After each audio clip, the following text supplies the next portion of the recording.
SeaWorld trainers. And here they are to tell us more. Well, thanks so much, Jean-Francois. Hi everyone, my name is Emma, and it is so great to have you all with us here today.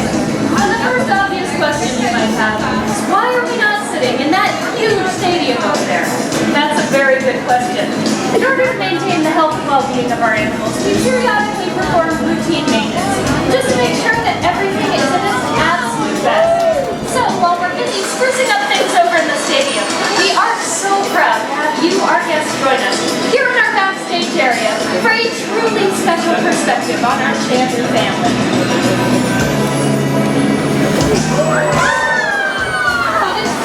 To work alongside our killer whales. As trainers, we're part of a multifaceted SeaWorld team that's responsible for their health, their care, and their well-being.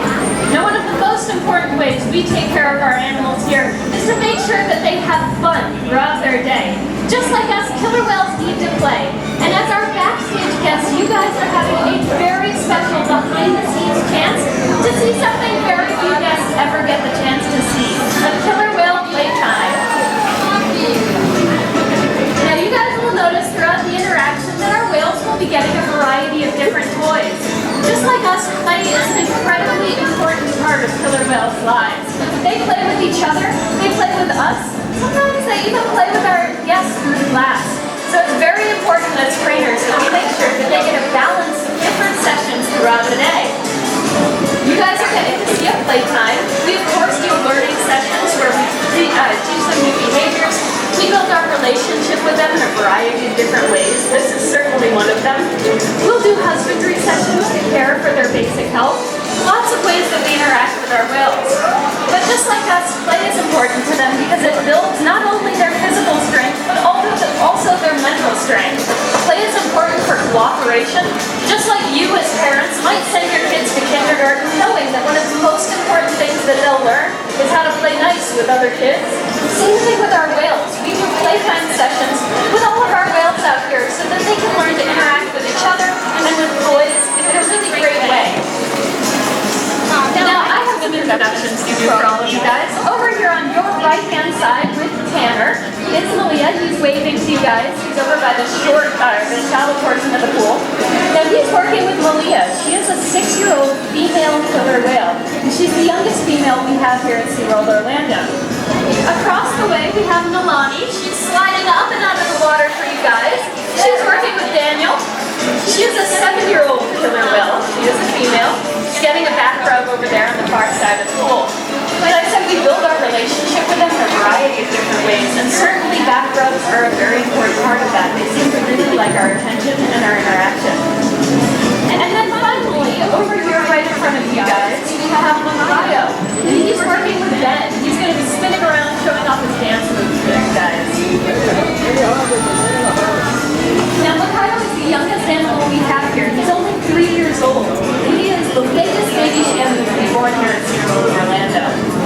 Now, his mom is over in one of those side pools, so this is particularly important for him because not only is Ben teaching him new things and playing with him, but Ben's also showing Makayo that, hey, you can go away from your mom for a little while, come out and interact with all these people, and it can be a really fun time. So I know parents will understand that on the first day of school, maybe kindergarten or preschool, your kids might be a little apprehensive going off without you. So you have to make sure that you convince them that it's a lot of fun to go off to school. We do the same thing with our whales. We have a really fun time with them out here in front of the guests in this pool, and that's really important for Makayo's development, so that he knows that it's okay to go off and be independent. Now, he is joined by his sister. His sister is Nalani. She's over there across the pool, playing with Daniel with that blue disc. Now, what you'll see from Nalani is that she's actually giving that toy back to Daniel. So one of the most important things that we accomplish during a playtime session, which is what you guys are seeing, is teaching our whales to give the toys back. So just like kids need to learn to clean up their room occasionally, we have to teach our whales that you can give the toy back, and that doesn't mean that the fun stops. So you'll see that Daniel's asking Nalani to pick up that toy and give it to your mama's tail. He's then blowing that whistle. Now, a lot of people want to know what that whistle is. In trainer speak, we call it a bridge, because it bridges the gap of time in between when the whale does the behavior we ask them for, and when they get that reward that we hope drives that behavior to continue. So anytime you hear that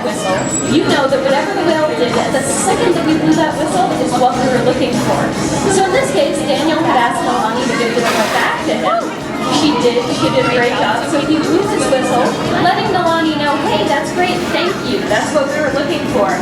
And then we follow that up, usually with some sort of other reward.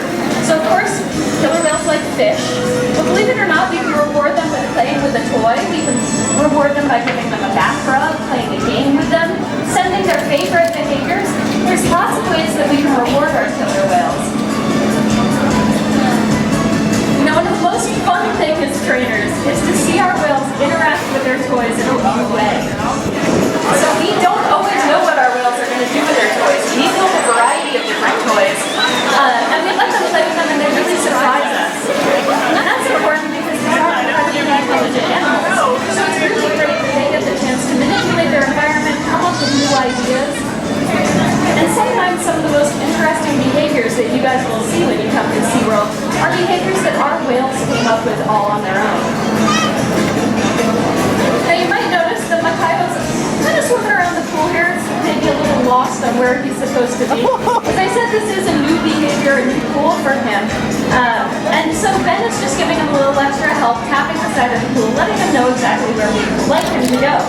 But this is also really important for Nalani and Malia, the two little girls in this pool, because they're learning that even when Makayo is going off on his own and doing his own thing, they're doing a great job of staying with their trainers and continuing to play.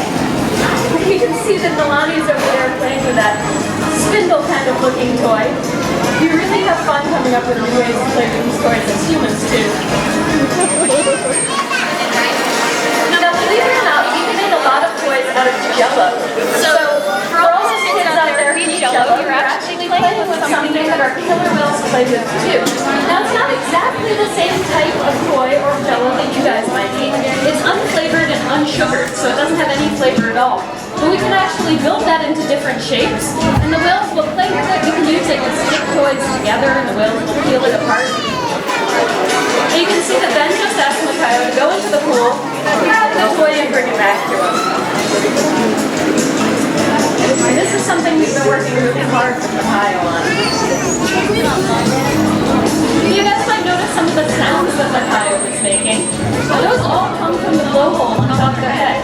So when you get their mouth is open, none of those sounds come from their mouth. It's kind of like if you guys blew up a balloon and then let the air out really slowly by pinching the opening. It's kind of a similar way to the way our killer whales make their sounds.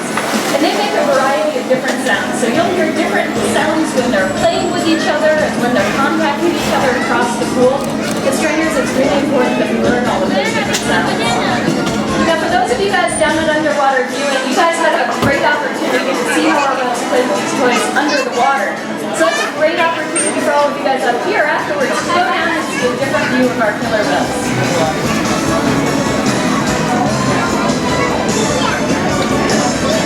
Now we hope you guys enjoy learning just a little bit more about our killer whales. Just like us, killer whales learn through experience, cooperation, and of course observation. So when other people see us taking care of the environment, like picking up trash on the beach, they start making positive choices too. Through Shamu, we learned that each of us, by those choices, can have a powerful impact on our ocean and on our planet. If we all join together in cooperation, just like our killer whales do here at SeaWorld Orlando, we can work wonders. And the beauty of our oceans will continue to thrive.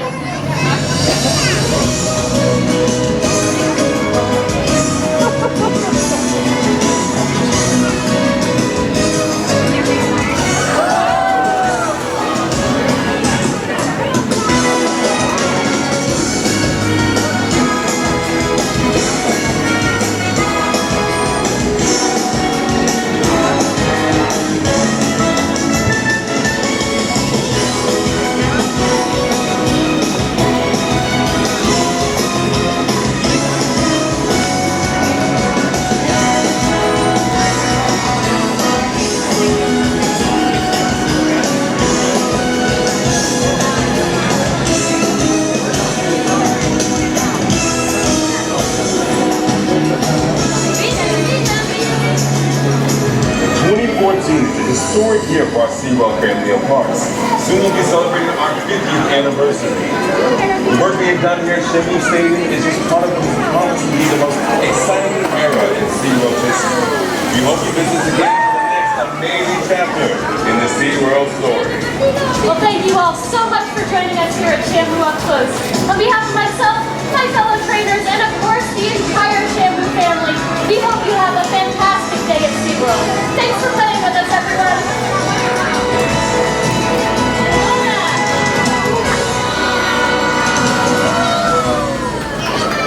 We invite you to join us now. Killer Whale underwater viewing for a different and truly incredible perspective. Now you'll be learning more about killer whales and have the opportunity to observe